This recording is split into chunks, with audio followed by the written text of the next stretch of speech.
Hi everyone, welcome to week 2 of VBS. This week you all read the second creation story, which is about Adam and Eve in the garden, and there was a snake involved too.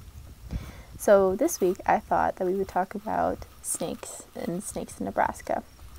So far here at Cedar Point I've seen 4 different species of snakes: garter snakes, hognose snakes, bull snakes, and rattlesnakes. I've only seen 1 rattlesnake, but there's a lot out here. The only snakes that we really worry about that are dangerous to us are rattlesnakes. So I guess we could talk about what venomous means. So snakes are venomous, they aren't poisonous. A good example of a poisonous animal are poison dart frogs. So snakes are venomous, which means that they inject toxins or really yucky stuff into whatever they bite. So you have to get bit by a snake in order to get sick from it. However, if you, say, are a bird or happen upon a poison dart frog and think it would be cool to eat it, I would not suggest doing so, but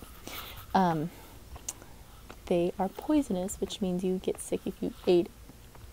So snakes are venomous, not poisonous. So you might, if it's really dry out, you might see little flakes on your skin, and that's your individual skin cells falling off. Snakes, on the other hand, don't really do that. If you have a healthy snake, they'll actually shed their skin in really one fell swoop.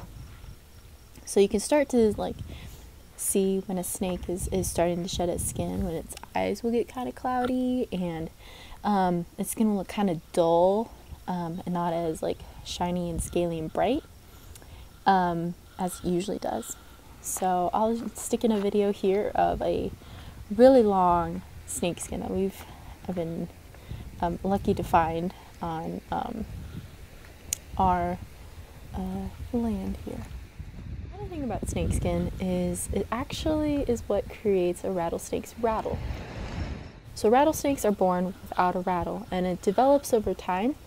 When the layer of skin falls off, it kind of creates a little bump.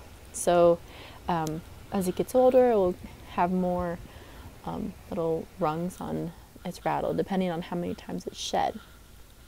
But it's really not a really good way to figure out how old a snake is, because rattles can break or they can just fall off or something like that.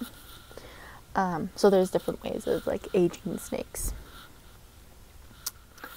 So snakes are what we call cold-blooded animals, which means that they don't create their own body heat. You and I, we create our own body heat, and we like to stay around 98.6 degrees Fahrenheit, and that ensures that all of the bodily functions that occur on the daily basis can happen. Snakes, on the other hand, don't have that capability, so they like to move a lot depending on the weather. So on kind of a sunny day like today, it's actually kind of cold. So they're going to be higher up where they can sun and they can find a nice warm rock. But if it's really hot, like in the 90s or even in the triple digits, they will come down and they'll actually go right about there. That's one of our roads. They like to hang out there, and they'll just be chilling by the road. Actually, my one rattlesnake encounter was in one of our sheds, and it was kind of taking a break from the sunshine and getting some shade and inside our shed. So yeah, that's a little bit about snakes and their behavior. Well, I hope you enjoyed this week's video about snakes, and I hope that you learned something and maybe appreciate snakes a bit more. I know in the story we read this week, the snake seemed a bit scary, but snakes are actually pretty chill creatures. If you don't bother them, they won't bother you, type of thing. They do wonders for pest control, especially out here in western Nebraska, and they do great things for our ecosystem and our food chains out here as well. Now I know a video about snakes would not be complete if I didn't show you a video of a snake that I ran into a couple weeks ago, so I hope you enjoy.